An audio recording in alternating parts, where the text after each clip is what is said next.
We discovered that Australian parents are highly supportive of schools delivering relationships and sexuality education.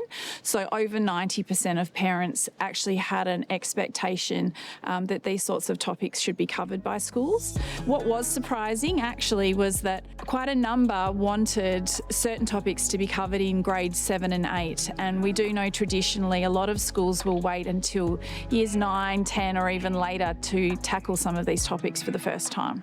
Teachers are really good at adapting materials, and one of the common techniques they might use is something like an anonymous question box where all of the students in the class can ask questions comfortably, and that gives the teacher a really good background insight into what students might be wanting to learn more about. And it can be all sorts of things about their bodies, particularly around periods and menstruation, tampons. It could be a word that they've heard at lunchtime or from an older sibling, for example.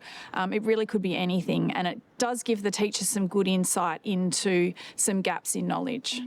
At the very beginning, we want to teach young people to be able to name their body parts and to be able to talk about these body parts without shame.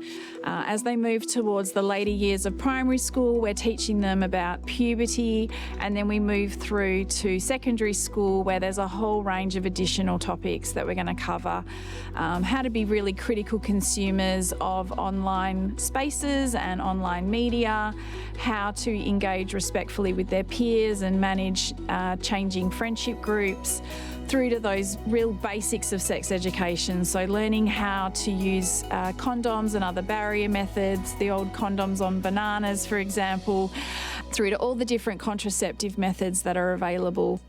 So we do find young people telling us all the time that if the education hasn't been great at home or at school, then they will get their sex education typically online, which can be quite scary because there's a whole range of information out there and most of it is not very accurate.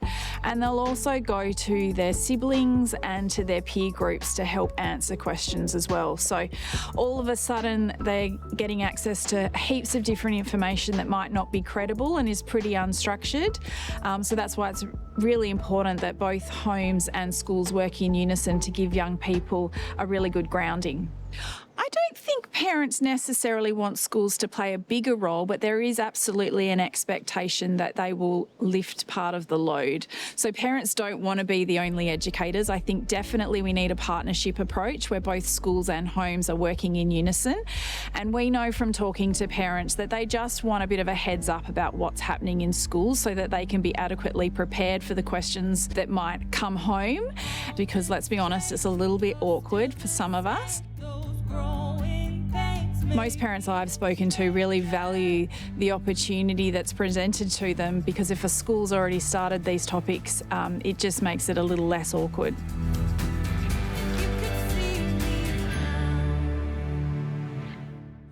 These two feel pretty stoked. Is it because they just had great sex? Or is it because they felt safe doing the best part by regularly doing the test part? Make STI testing your before play. Authorised by the Australian Government, Canberra.